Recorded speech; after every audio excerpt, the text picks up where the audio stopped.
What's going on, guys? Welcome back to Talking About Baseball. Today, I'll be discussing my thoughts on the Juan Soto deal. You could probably tell that from the title. As all of you should probably already know if you're watching this video, Juan Soto was traded to the Yankees last night. I'm just going to start off with some quick notes about the deal, and then I'm going to begin talking about it. So, to start off, the full trade details are Juan Soto and Trent Grisham going to the Yankees for Michael King, Drew Thorpe, the Yankees' number 5 prospect, Johnny Brito, Randy Vasquez, and Kyle Higashioka. Soto and Judge are now the best outfield combo of all time. I believe that the Yankees won the trade, which is maybe an unpopular standpoint, but I do think they did win it even though they only get 1 year of Soto. I don't love this deal for either side personally. I think the Yankees now need even more pitching. They were already looking at Yamamoto, and now they're just going to need even more after trading away a lot of depth along with Michael King. And finally, this trade is a rental deal, so don't take anything super seriously. Juan Soto is a generational talent, but they only have 1 year left on his deal, so it's not guaranteed they'll bring him back. And the other reason I don't like this deal for the Padres, I forgot to mention that, is that the Padres just lost their best bat from last year. And personally, with this deal, I still think they are in win-now mode. They've just freed up a little bit of money with getting rid of Soto. They did lose Blake Snell and Josh Hader, but I think if they're able to bring one of them back and then maybe bring in another starter, their offense still looks amazing even without Soto. But anyway, let's get into it, and we're going to be starting with what the Yankees brought in. We are going to be talking about the lower piece, and that is Trent Grisham. He's quite literally an awful hitter at the plate. He has been terrible all of his years hitting-wise. Absolutely blew the 2019 wild card. Off of a Juan Soto hit, everyone's seen that clip. The ball trickled past his glove, and the Nationals won that game and the World Series. But anyway, he's okay against right-handed pitchers, but could not hit a left-handed pitcher to save his life. And he also has great defense, but that's really all I'm going to mention about him.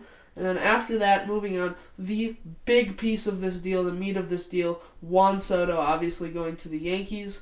To begin with, some of his counting stats, he hit .275 with a .410 on-base percentage and a .930 OPS. He had 35 bombs, 109 RBIs, 12 stolen bases just to have fun, even though he's not even that fast, a 5.5 WAR, a 158 OPS plus. But the downside of his game, a -9 outs above average and -6 defensive runs saved. He's an absolutely horrific defender.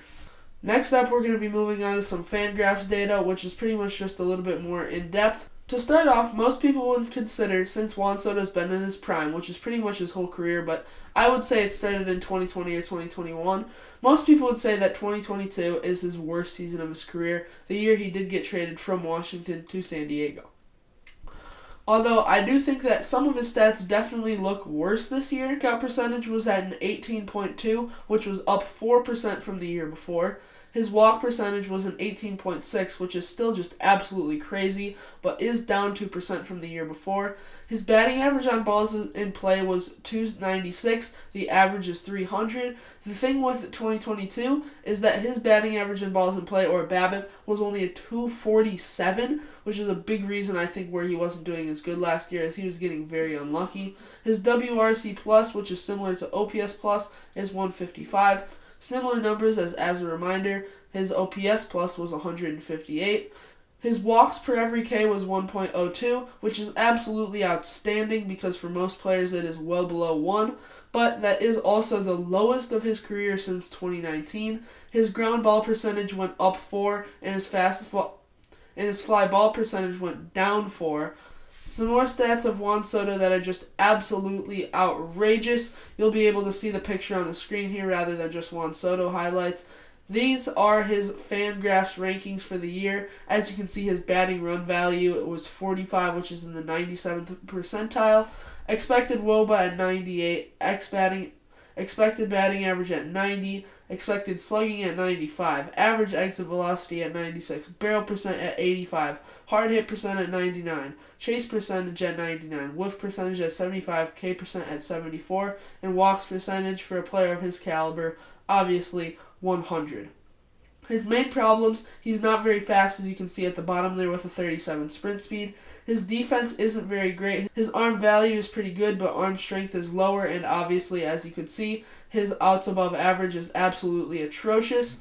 His sweet spot percentage is also pretty bad, which is similar to barrel percentage, but not exactly the same thing, and it is extremely low. The sweet spot is pretty much just the main spot on the barrel where you just really want to hit the ball, and he's only in the 5th percentile for that. Finally, up here is just another fielding thing, which obviously for him is not going to matter as much. Everyone knows that he's an absolutely trash defender. I think that pretty much sums up how Juan Soto is as a player. Absolute monster at the plate, but on defense, not quite.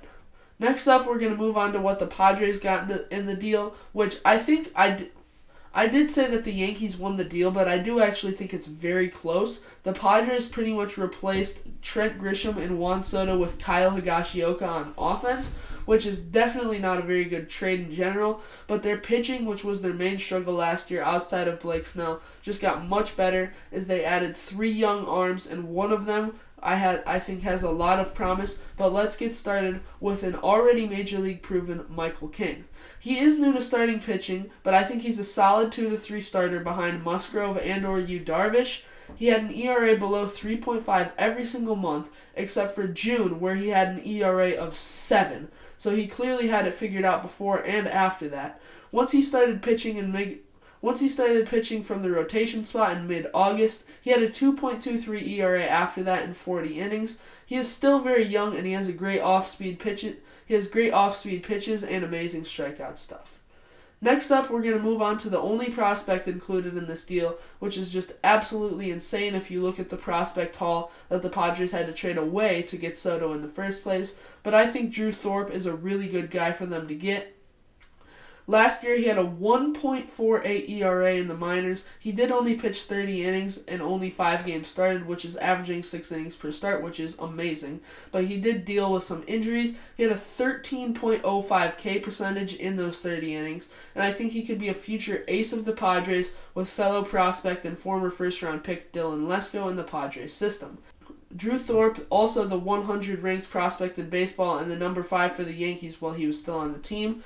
I think he could be a top-level pitcher for the Padres, and I think him, Michael King, and as I mentioned, Dylan Lesko will be the top 3 in this Padres rotation for years to come, and I think that's a really solid top 3 to have as well. Next up, we're going to pair up 2 starters together, and that's Johnny Brito and Randy Vasquez. This isn't saying that they're the exact same pitcher, but I think they are very similar. Not exactly in what they do, but they pretty much had the same role this year, and that was just spot starters for the Yankees all year. They got called up and sent down quite a few times, but they were both really solid when they got called up for the Yankees, and I think anyone who has been to Yankee Stadium or heard of Yankees fans at all knows it's a very tough environment there, and they are under a lot of pressure, as is any Yankees player. And I just think overall they're 2 young pitchers that could pitch in the majors in 2024. I think neither are amazing and will never be top level guys, but I think they're 4 to 5 starters currently, and they could go all the way up to maybe a 2 or a 3 starter on the team.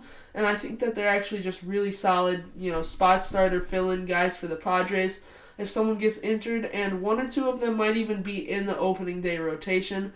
So I'm interested to see what will happen there, and I think they actually have a lot of promise. Finally, we are going to talk about catcher Kyle Higashioka. I think he'll probably split the catching starts with Luis Campusano. He's more of a hitter, and Kyle Higashioka is not really that. He'll hit a couple home runs here and there, hit a couple of singles, not really a huge doubles hitter, but the main thing with him is he is a great defensive backup. He is one of few catchers in the league. In fact, he might actually be the only one that has a perfect game under his belt. Obviously, Domingo Germán is probably never going to throw a perfect game or even a really good start in his life ever again, but he did throw one on June 28th of this year, and that will go down in history, and so will Kyle Higashioka, as he is the one who caught that game, and he also has a separate no-hitter under his catching belt as well, and I think that's really valuable to a team that is kind of up-and-coming with young guys in Tatis, but also has a lot of veterans like Machado and Bogarts. Ha-Seong Kim isn't really young, but he's newer to the MLB, and I think that Higashioka will be just another added-on leader to that team. That is my recap of the Juan Soto deal. This is actually my second Juan Soto video on the channel, and that was my second video uploaded, and now this is my second to last video before 100 uploads, if it's coming out at the right time. It should be. It might actually be my 100th upload, but anyway, no matter what number video it is, I love you all, and I'll see you on the next video. The road to 250 by Christmas has now started, and let's get it started. Bye.